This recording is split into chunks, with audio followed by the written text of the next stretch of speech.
So the question I want to ask is, were there any heroes or villains you wanted to do but just couldn't due to budget regions or writing restrictions, anything like that? Yes. Oh God, yes. No, I mean budget restrictions is really.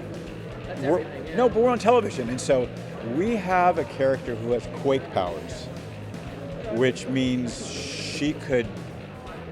I mean, the end of season 5 had this great graviton quake fight. We set up graviton as an idea episode 3, and we kept going. We can't afford to do it. We can't afford to do it because if he could just like Magneto lift up this whole building, pick up everything and throw it, we can't afford. So we kept saying we can't do it, and so we kind of saved our pennies so that at least for one good fight we could have them really go at it.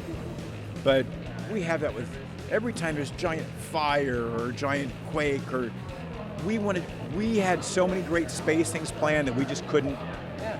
So the answer is yes, but sometimes picking who you're, like we did Hive when Ward became Hive. Well, he was a fully CG character. Well, in the movies, you could spend about $5 million just doing that character, and for us we get $3.80. He gets to go, hello, I'm Hive. Oh, I'm Ward again.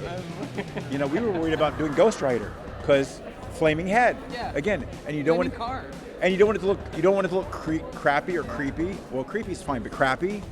And so I thought Mark Kolpak and our visual effects team, they killed it. It wasn't just squeeze that budget out. It wasn't just a television. It wasn't just like good for TV. I mean, he looked great, but again, we couldn't have a whole episode with him.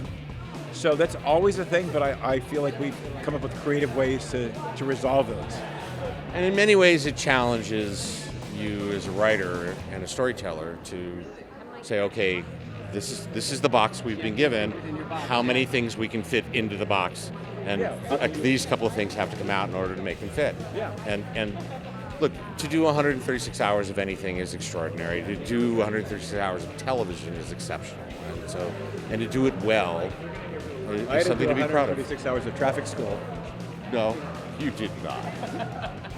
My last question is, because I'm a big S.H.I.E.L.D., old school comic fan of S.H.I.E.L.D. and stuff like that, a lot of the animation. Did the idea of doing MODOK come up at all in any of the seasons of the show? Actually, yes. Yes.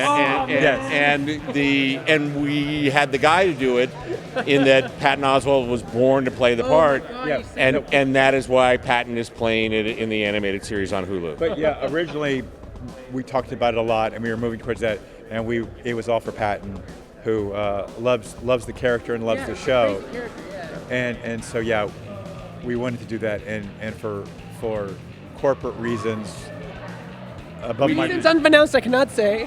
No, we just we knew what we were doing, and then there were some other places that needed the character, and that's what happens. No, there's a whole, there are IP issues with everything, everywhere, And you are in a box because you're in a cinematic universe. You have to maintain this continuity. Of course.